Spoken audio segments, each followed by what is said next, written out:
Gentlemen, please welcome this evening's guest moderator from IndieWire's The Playlist, Rodrigo Perez, and tonight's guests, Emile Hirsch, Stephen Dorff, Alan Polsky, and Gabriel Polsky. Hello. Hello. Hello. Hello. Hi. All right. Let's start off with this is based off of a book. Can you did you read it first? Did you read the script? How did you guys come to do this project? Yeah, this was a book that was brought to us by Noah Harpster, one of the writers of the screenplay. And it was about to come out of option, and he alerted us to the book, and Gabe and I read it, and obviously fell in love with it, and fell in love with the voice, and it came out of option, and we kind of went after it, and here we are. What is it about the novel that drew you to it, like some of the themes, some of the ideas, and maybe some of the actors as well, if you can talk about that? Yeah, I think that the novel had a lot of aspects to it that I think lended itself really well to, making a movie out of it, particularly kind of it being our first movie. I think that there is this central love story of brothers that, really kind of use this connection through their art to kind of get through the difficult periods of their life. And that's obviously something that Gabe and I share, sort of, working together, creating art. We would love that theme. And, we saw it as not like your typical sort of independent drama. We saw a lot of opportunities sort of utilizing these stories and the animation to really open up the world and provide a lot of depth to sort of who these characters are and what their influences are, as well as, bring levity to the movie and, give the audience a chance to breathe a little bit when they're in the middle of this kind of emotional drama. So that's kind of why we chose it. Emile and Stephen, can you guys talk a little bit about what drew you to either the novel or the script or the material? When I first read the script, I just thought it was just a really gritty, emotional, like Alan said, story about these brothers. It was really dark and felt uncompromising, but also had this interesting element of this animation that's interspersed throughout the script, which I felt kind of separated it from kind of your typical kind of dark indie. There was something a little bit more playful and a little bit kind of falling down the rabbit hole about it, and a little surreal element. And I thought it was just a really moving, sad script. And shortly after I read the script, I got a copy of the novel and read that and looked at some of the reviews on that. And it had been a really well-received novel. And Willie Vlotton wrote it. It was really well done, really straightforward, simple kind of storytelling that he really nailed. And I just thought it would be great. And I got a chance to meet Alan and Gabe, and they seem to have a really clear vision of the way that they wanted to go about making the movie. And I think that there was something about this idea of living in motels in this kind of derelict kind of world. There was something just different about that. I think that the setting really mattered, and the snow and the winter and the entire feel. These brothers are kind of just being plunged under the surface, and they're just trying to fight to survive and stick up for each other and have each other's backs. And I thought that there was something, just had a unique feel to it, flavor to it. Stephen? Yeah, similar to Emile, I read the script, and I was blown away by the material. I loved the character of Jerry Lee. I knew this guy here was in it. And I kept thinking about Jerry Lee, because it went on for about a month before we actually got to get in a room and figure it out. But the character was incredible, I thought. So different for me to play a guy like that. So, and I wanted to play brothers with Emile. So, yeah, I just felt that it was a very original piece of writing, soulful, had a Western fable kind of feel in this forgotten city kind of Reno. And I love the way the movie's shot, the music, the animation, all the different elements that I don't think you see in that many movies today. So yeah. I think you summed up the movie really nicely. Thank you. I should do this for a living. Yeah. So how was it like playing brothers? Did you guys have to do anything to prepare to do that? Anything specific? Blackjack, A lot of blackjack. a lot of Reno, A lot of drinking. and blackjack playing, and We stayed in a losing, and Harrah's. a lot of consoling actually after post blackjack. Yeah, it's okay. You lost Yeah. your per diem. We're gonna get more next Like, week. it's gonna be all right, kid. I was just like drinking a beer, just bummed. Yeah. We also stayed in a Harrah's every time we came downstairs in the morning to go to work. It was like ding, ding, ding, ding, ding, yeah, ding, ding, trying ding. to get to the Intense. elevator without being, ending up on a slot machine or something. Right. I mean, as you guys are brothers, it's very authentic. It's very it's you believe that you guys are brothers. Had you guys met each other, or did you know each other? People have been coming up to me lately and telling me they loved me in Cecil B. Demented recently. Really? Seriously? And I was like, thank you. Yeah. I was like, oh, That's cool. one of Steven's movies. Really? Yeah. So did you guys know each other a Yeah, little no, bit? we met. Like We met like 10 years before at a premiere, and I was a fan of Emile's, and there was things about Emile. Sorry, there was things about Emile in his earlier work before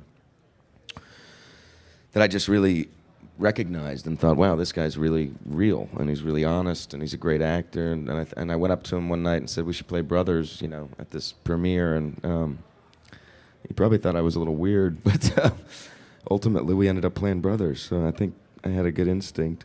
You said this years before. Yeah, I said it years before, and then funny enough, there was another movie that kind of came through the desks, or came through the system, but never quite happened, where we were going to play brothers that hated each other, right? Or kill each other in the mountains.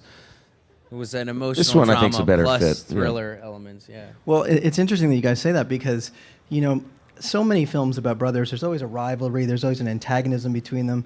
And as I think Alan said, this is kind of a love story. There's these guys are so connected in a way that you don't see on screen very much. Yeah. Well, and Can you guys talk that's about that? after cutting out all the makeout scenes. Is that part of the appeal to this movie, some of that, for you guys? Yeah, I mean, there's an undeniable loyalty there. They would do anything for each other, these two brothers.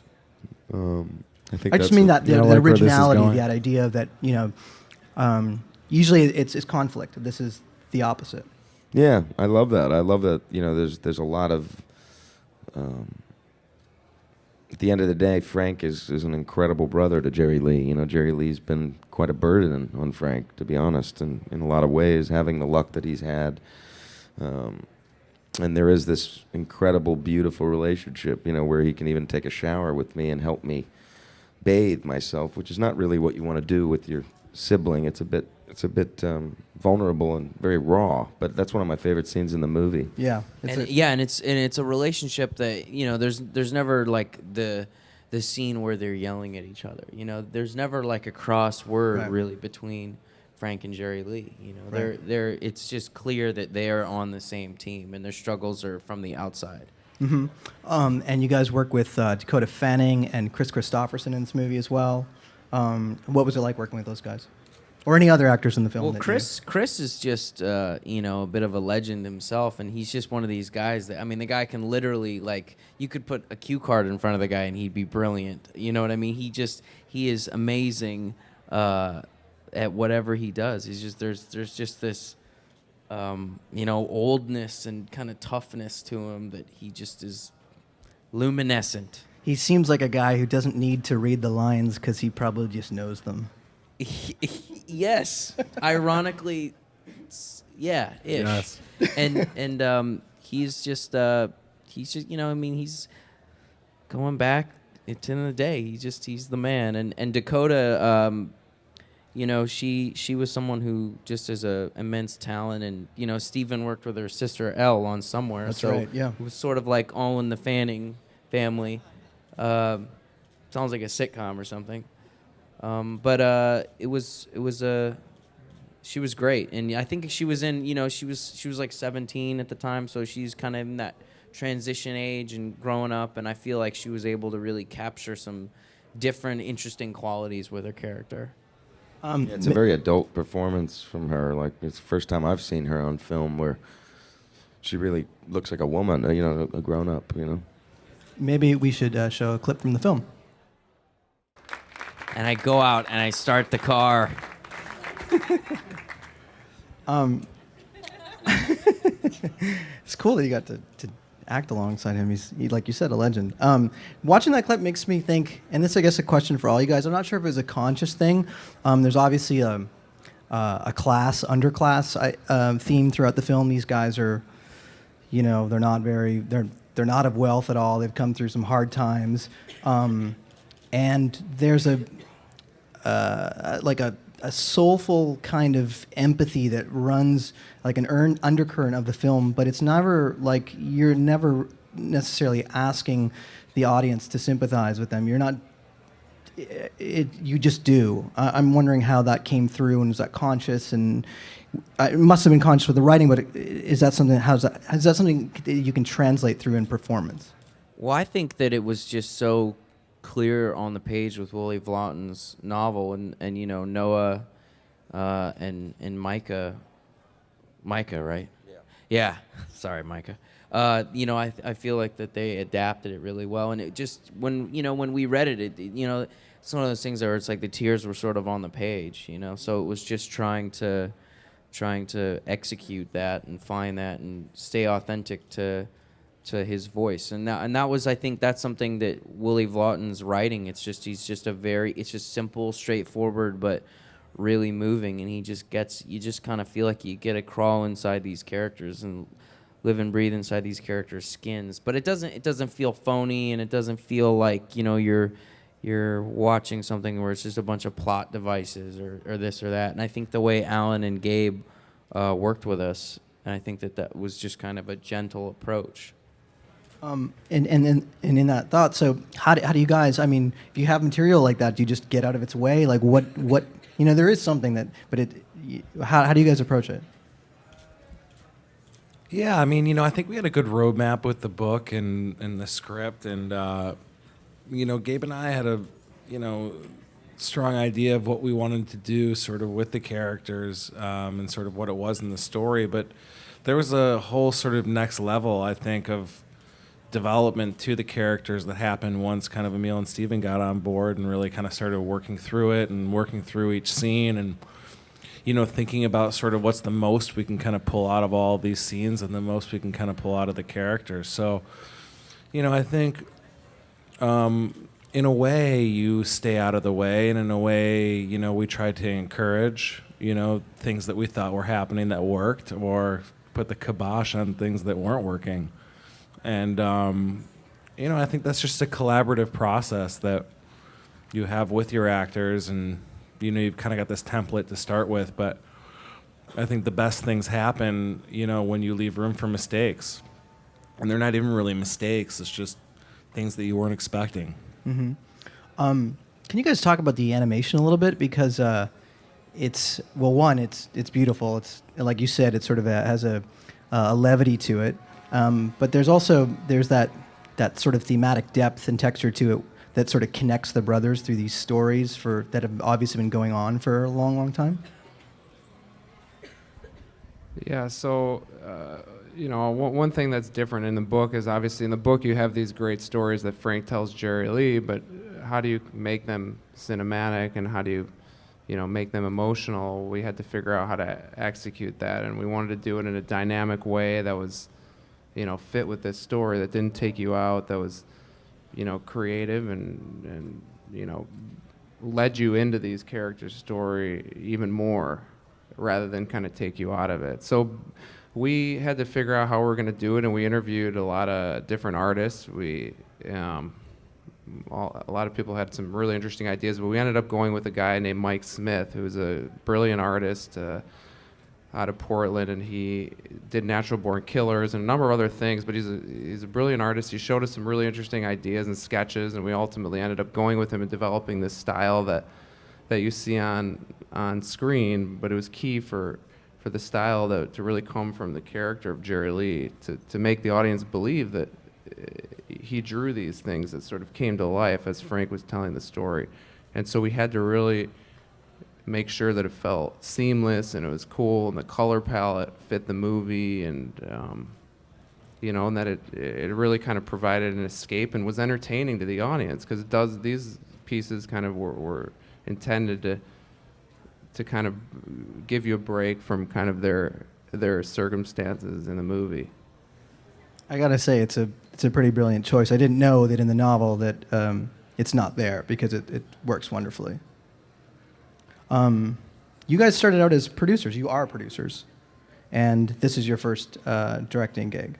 How did you make that transition? What was it like? And what was it for you guys? What was it like working with directors who you know or producers? And did you guys produce the movie as well, right? Yeah. Yeah, well, Gabe and I had always kind of, we were always sort of looking for the right project to direct ever since we kind of got in the business. And when we got our hands on this book, it just was the right material for a number of reasons that I, got to before. It just kind of felt perfect for us. I think that the transition was,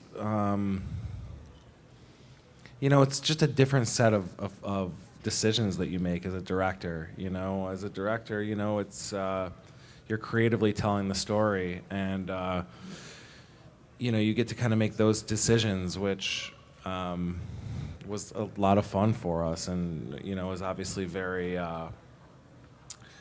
challenging at times. I think anyone who kind of makes a movie, it's a challenging process. I think your first movie is a little bit more challenging, but I wouldn't trade it for the world, and luckily enough, we were supported by such a strong cast. It is a different profession. I mean, it really is. When you say different hats, it's a completely different profession. So, yes, we got a chance to kind of learn from some really interesting filmmakers and people in the business. But when you actually get there the first day on set, and the actors are there, and you kind of Everyone's looking at you. It's every filmmaker, even if you've done a lot of movies, I've read that they get nervous the first day, but especially when you've never directed before. It was pretty funny. Gabe was really excited on the first day, and he's like, "Action!" And the camera guy looks at him. He's like, "I haven't turned the camera on yet." But working with Alan and Gabe as first-time directors, they're very thoughtful, and they actually, I was really impressed at the way that they worked, because they had good creative ideas, and they were very measured too. And they didn't get carried away with the idea that they were working and directing for the first time, where some guys, they bite off more than they can chew, and they're just like doing an extreme close-up of a little inchworm or something like that on a leaf for 2 hours or something, and half the day is gone. They were very smart and concise and practical with the way that they directed it, and the way all the way through post-production, always very methodical in what they wanted, and I have a lot of respect for him as far as first-time director goes, for sure. Me too. You guys worked with Werner Herzog, right? What did you learn from him? Maybe he's the opposite, right? From what Emile is describing. I'm curious what the most important thing Gabe's learned from Werner Herzog is. I just think that as a filmmaker, you should never sort of do the same thing that other people do, and Herzog really in each movie does something unique, and I think that's really important, not to kind of regurgitate what people have already done. Really try and find something unique in a story, or visually a unique approach, and try and make something new every time, not retell the same stories. And I think Herzog is always trying to kind of push those boundaries, and that's important in filmmaking and acting and everything. So, I had never worked with two brothers, so it was two directors. Even Emile he'd worked with the Wachowskis before. He had a little experience with it, but I found it kind of refreshing, but also once in a while it's a little confusing because you get two different things, but they were all really good. So I remember one time I was like, Alan, let me do your take this time, and then let me do Gabe's take next time, and if we have it, then we can move on, or we could keep going. And so it was interesting for me to they complemented each other really well. And I also love that we shot the movie on film, which is pretty prehistoric these days. So I just felt like all their choices were really right on. Music, animator, film, score, cast. I think Roman, our DP, was a Russian DP who had went on to shoot End of Watch and a bunch of other films, and he's a real player now, and I think he's just a really talented amazing DP. Wasn't it his first English language movie? That was his first English language movie. He did this incredible short that you guys showed me called The Gift in Russia, which was insane looking. I mean, it was... But yeah, no, it was... I liked working with brothers. I'm only going to work with brothers from now on. That's it. So you guys didn't get to choose, like, I'll be directed by this brother, and you'll be directed Maybe by sisters. that I could try... Has there ever been a brother-sister directing duo? I don't think so. There's never been sisters either, have there? You could get Roman and Sophia to do it. Yeah, that would be cool. You could talk them into it. There's never been 2 sister directors, right? Oh. What about 3 directors? 3 brothers? Triplets? Triplet directing? There has been 3 directors. I think Cloud Atlas had 3 directors. That's right. Although they did different sequences. Stephen, since we got you talking there for a long time, which is great. Oh, sorry. I just was, wanted to say hi to everybody. Of course. You lost weight for this role, right? Yeah. Can you talk about some of the physical preparation that you did? Yeah, I mean, physically, Jerry Lee wasn't a character that I think, physically we wanted to change him, make him look different, and at the same time, the hardest part for me with Jerry Lee was finding who he was, the inside part of him, because he's a complicated character. He's like a little boy. Some scenes, in some scenes he's a little boy, but then he'll come out with incredible wisdom. He's talented, as both these guys are. So I always kind of that was the hard part, was really trying to make him not seem silly or too melodramatic. It was make him real, and so that you care about a guy that is broken inside and has had a lot of bad luck and has one leg and hasn't had the greatest plans laid out for him, yet he's rich in a lot of other ways. He's very smart, he's caring, he's sensitive, he loves his brother more than anything, and so I found him a very admirable character to try to find, and with the help of a great actor working with me and 2 great filmmakers, I was able to get there, I guess. We should take some questions from the audience. Hi. My question is, when you first read the script, you read it as yourself, as Emile, and Stefan. Then when you read the book, you read it as yourselves or as Frank or Jamie? I think I read it as Frank. I think as Frank having read the script, So it's like Emile reads it as Frank, and then I find Frank, and then Frank reads the book about himself, right? Yeah, I mean, I read it as me, Stephen, and then I become Jerry Lee. When I was excited to play the part, so I wanted to get the part, and then try to tackle it. But I wasn't. I didn't really know how to approach Jerry Lee. I just knew I wanted to play him, and then it was about, okay, now how do we do it? It's like with a huge burger. I know I'm gonna eat it. I don't know how I'm gonna take that first bite, but it's gonna happen. Good evening. My question is for Alan and Gabe. I'm just wondering, how much were you involved in the casting of this movie? And did you have Emile and Stephen in mind? They're great actors. Or did you approach other actors first? And then also, as first-time directors in this particular movie, what were some of the challenges you encountered that maybe you hadn't expected?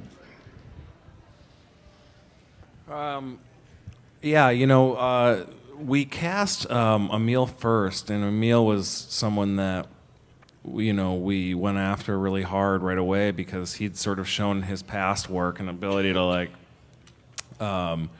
really show a lot of on his face without necessarily saying that much. Particularly like in Into the Wild before a few years before, he didn't have much dialogue in that film, and he was mostly by himself. And Frank is a lot like that too. He doesn't really open up unless it's kind of in those animated sequences, and he's pretty to himself. But the movie is sort of through his eyes, so we needed a strong character that could really do that. And Emile was, our first choice. And once we cast him, we really wanted to find the right sort of complement for Jerry Lee. And we brought in a number of actors to sort of sit down with Emile and read with them. And, as soon as Steven came in, he really blew us away. He brought a real sensitivity to the role without sort of having us to, kind of coach him on the character beforehand. He kind of really understood sort of that sensitivity that Jerry Lee had. And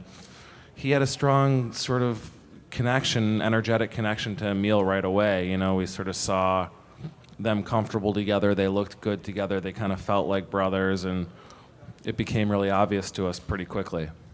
Yes, the most challenging thing, I think, is making sure that the tone of the movie and the progression of the story stayed, consistent. It's really hard to tell a simple story, and we wanted to make sure that it's easy to sort of get off track and lose the tone, lose the consistency. I think you see it in movies everywhere, where you just kind of get lost somewhere in the movie. We wanted to make sure that every scene that you stayed engaged and into these characters and in the story, whether it's pacing and acting, everything.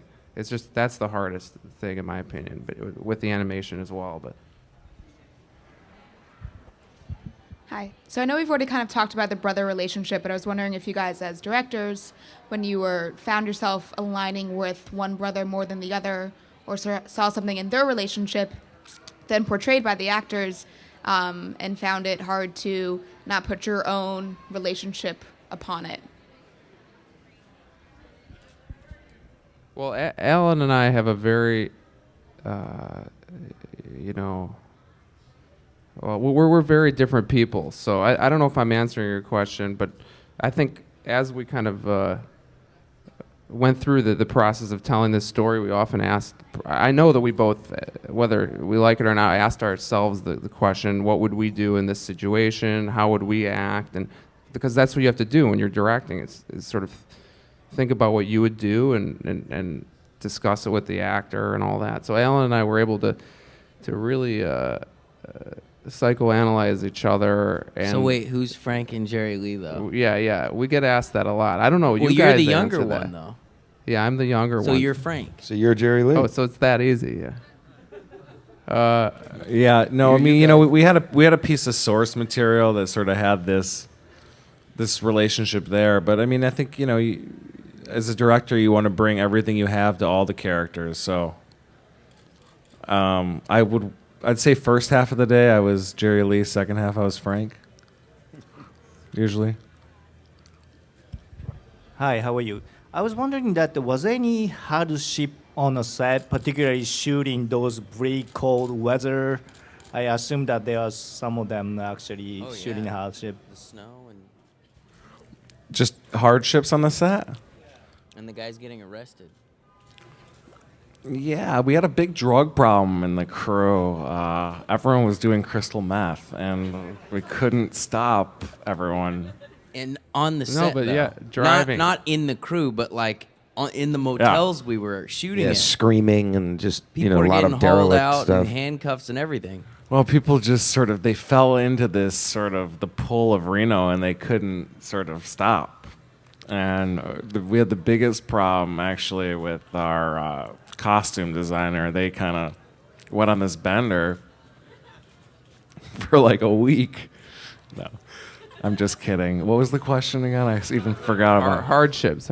Yeah, we shot it in 24 days, which is not very much time. So everybody was under a lot of pressure, and you got to mistakes every day, tons of them, but you got to keep going and deal with your real lucky with gambling the weather. problems and issues. And like also that. the dog that we worked with was actually a challenge getting that dog, because originally the dog that was cast was this really peppy, perky boxer that was just running amok everywhere. And had a way too fancy of a grooming job. Yeah, for- I mean, it was just a really disobedient He dog looked that really- just never ever wanted to work. And looked just like a dog from Beverly Hills It was when just I first a bad saw it. work ethic. And so we found this other dog, this older dog, and this dog was really, I mean, dog must have been 10 years old or 12 years old, and all the dog wanted was treats. and to steal every scene he's in. Yeah. That was It's intense. a dog That eat dog. dog world.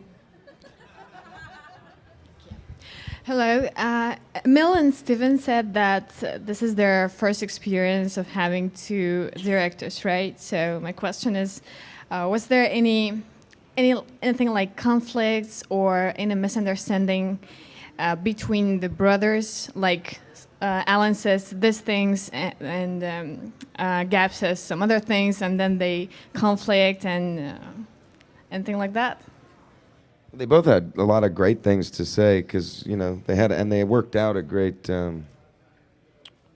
chemistry as far as if Gabe was checking the frame and Alan was maybe talking to us a little more in one scene, but then Gabe would come in with something totally different that he would feel, and I found it refreshing and interesting.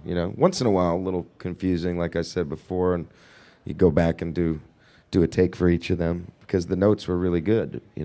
Yeah, I mean, and in any good collaboration, there's always going to be disagreements, and that a lot of the time that's how you get some of the best ideas and the best, the best shots in. And I don't even think it's disagreements as much as this isn't like a live performance. You have the luxury of doing it a few different ways. So I think with Gabe and I, we were just really looking to get the most interesting thing out of the scene. And, we're two different people on different ideas. And sometimes something one person says sparks with an actor, and sometimes, someone else can kind of get through a different way. So, it's a big, making a movie is very collaborative, I think that having two directors poses certain issues, but certain benefits. But I think that the thing that you have to get pretty used to really quickly if you're directing a movie is working with other people and having an ability to compromise and listen to people and, But what's interesting is that there's not two single people that have the same story in their head. There's no way. So everybody has a different perception of what this story is, and sort of the key with Alan and I was to really meet at the same page and do our preparation and be very prepared. So we work out all these, thoughts and ideas beforehand, or else we're in trouble because there was no time to dilly-dally. Yeah, to dilly-dally. But who's like more dominating, Alan or Gabe? Who would win in a boxing match? Well, Alan's a little more. I mean, he's well, a little Gabe, bigger, but I put I'll on be some weight strategically kind of. Alan is more kind of the talker, but Gabe is, since we've been doing all these Q&As, is really perked up a lot. Yeah, plus Gabe used to be a big hockey player, so he's good with hockey sticks. Yeah, and Gabe's stuff. like the quiet, tough one, I think, but he's kind of the genius, kind of very quiet, and Alan's more angsty. Alan's more, a little more Hollywood, a little more, A little more Hollywood. That's like the worst thing I could be. No, but in a just a little more, a little. I don't know. Yeah. What's the? They're different. They're both great guys. That's the truth, and they made a great movie. I think. I hope you all enjoy it too. I hope you go see it. November 8th, we come out in the Village. Let's do this. Hi, I'm actually a film student at NYU right now, and I'm currently in a class on directing performance. So I guess I was just wondering, for Alan and Gabe, like if you guys had any formal training and like how much your training helped or like didn't help, or if you tended to like deviate from like specific rules that you learned or that kind of thing in directing. We took an improv class together before we came out to Hollywood, which is a funny thing, but yeah. No, I We mean, did, I don't know what formal training really is in directing. I think we both took some acting classes and read a lot of books and, worked on some different things. And I think, just in directing, the big thing is knowing your script, knowing your material really well, and, being really prepared and listen well and get out of the way when you got to know when to get out of the way too. So Hire good actors. that's number one goal for all you film students. If you can hire good actors, 90% of your job is done. Yeah, drop out if you can get some good Yeah. actors. All right, we got to wrap it up. The Motel Life comes out this Friday, November 8th. It's on VOD at the same time in iTunes and New York, LA, a lot of major cities. It's 20 a really markets. 20 20 markets. yeah. It's a very soulful, terrific little film. You should check it out. Thank you. Thanks, guys. Thank you.